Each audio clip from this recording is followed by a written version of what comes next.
is A to Z with Mark Zinno, part of Locked On Sports Atlanta, and it starts now.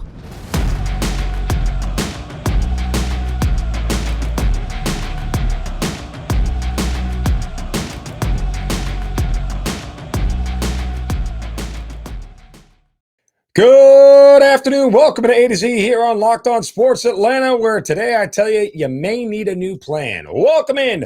We are live here on this Wednesday. Appreciate you guys choosing A to Z and Locked On Sports Atlanta as part of your everyday sports listen. Give us a follow on Twitter at Locked On ATL. Of course, I'm at Mark Zinno, MarkZinno. We'll get into the Atlanta Falcons here in just a moment. Of course, the Hawks have a huge offseason coming up. Some more tidbits from our good buddy Chris Kirschner of The Athletic. And the Braves get a win last night, and they'll try to take 2 of 3 from Milwaukee once again. All that coming up here on the show. And again, we appreciate you starting your day with Locked On Sports Atlanta. All right.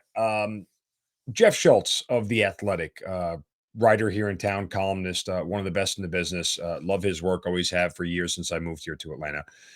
He had an interview, a sit down with Arthur Smith from the Atlanta Falcons, the head coach. And he talked about, I guess Arthur Smith, the title of the column was Falcons Arthur Smith focuses on winning, says tanking is the, quote, dumbest thing. And of course, everybody in the Falcons has, their idea for, or at least Falcons fans have their idea of what this season should look like, how it should feed into next year, how it should feed into the long-term plan, so on and so forth. Heck, I've been saying it for a while, about the rebuild process. And Arthur Smith brings up a good point, that the NFL is different now, right? You can't do what the Dallas Cowboys did in 1989. You make that Herschel Walker trade, Jimmy Johnson takes over, and they have this long rebuild, where they have 4 or 5 years. It doesn't work that way anymore. It's not the way it works. When they drafted Troy Aikman, they went 1-15. They were a bad football team. It's one of those deals where you just don't have that kind of leash anymore in the NFL. And I understand that. I think he's right.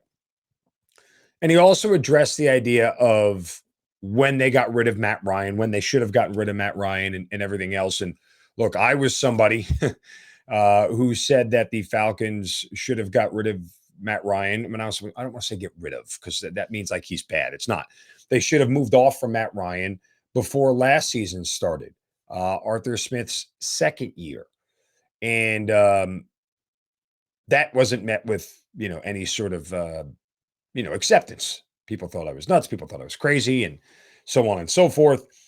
When you brought in the new head coach and the new GM, was the time to make the change. It really was, and I suppose, his logic and according to the column with Jeff Schultz, Arthur Smith's logic is they wanted to see what they had with Kyle Pitts and Calvin Ridley. They wanted to see what those guys were, that they needed a competent quarterback to do it.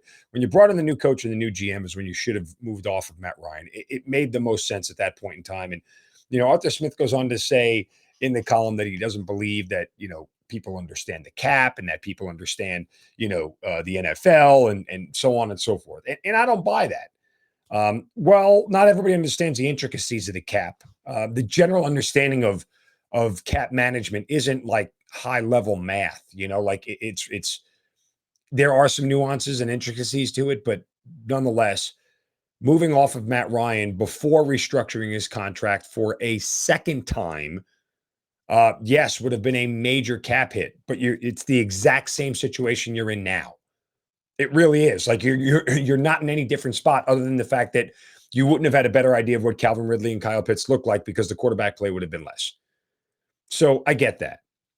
The other thing that he says, where I say you might need a new plan, in the column, and I'll read this directly. It says, if you're looking for Smith's ideal blueprint on how to build a team, start in Kansas City.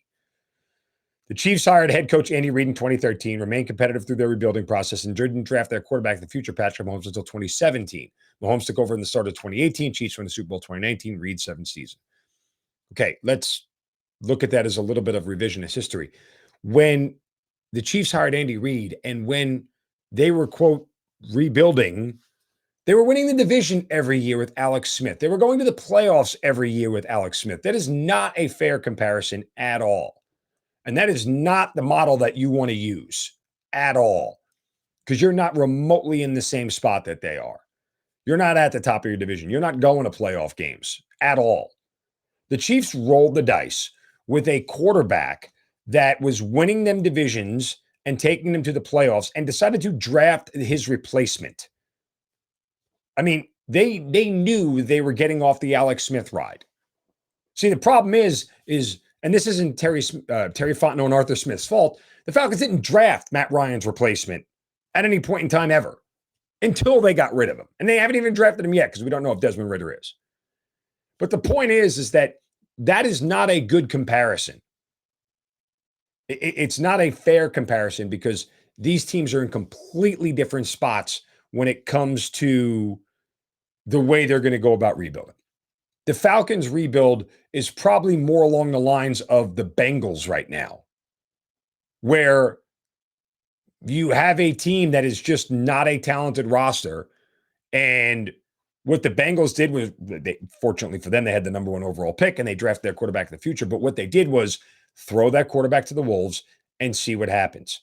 And as I've said repeatedly on this show, and I've said repeatedly every other show that I've been on, they threw Joe Burrow to the Wolves, and all they figured out was that he could play. And they got him hurt, no less.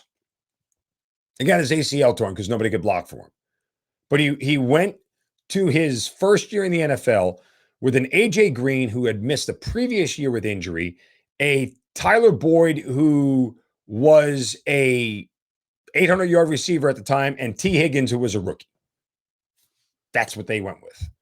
And a bad offensive line and a mediocre running game. Joe Mixon wasn't what he was until he is right now.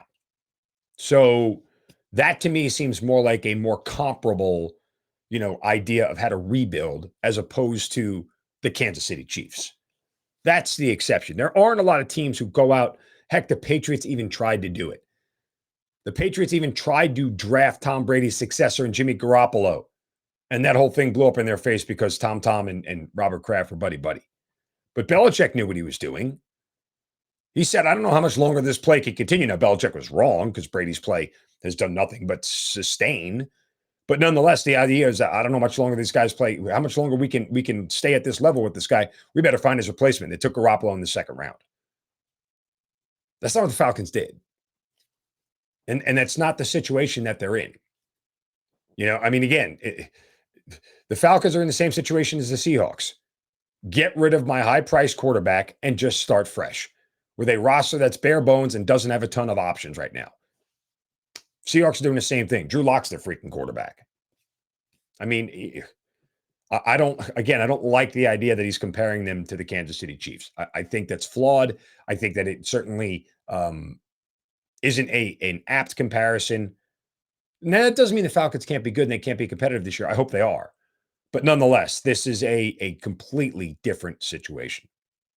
All right, coming up next, a different situation for the Atlanta Hawks as well as they go through their offseason and some key points to make about how they're going to rebuild this roster. That is coming up next right here on A to Z, free on YouTube, on Locked On Atlanta, and wherever you get your podcast, search Locked On Sports Atlanta. We'll be right back.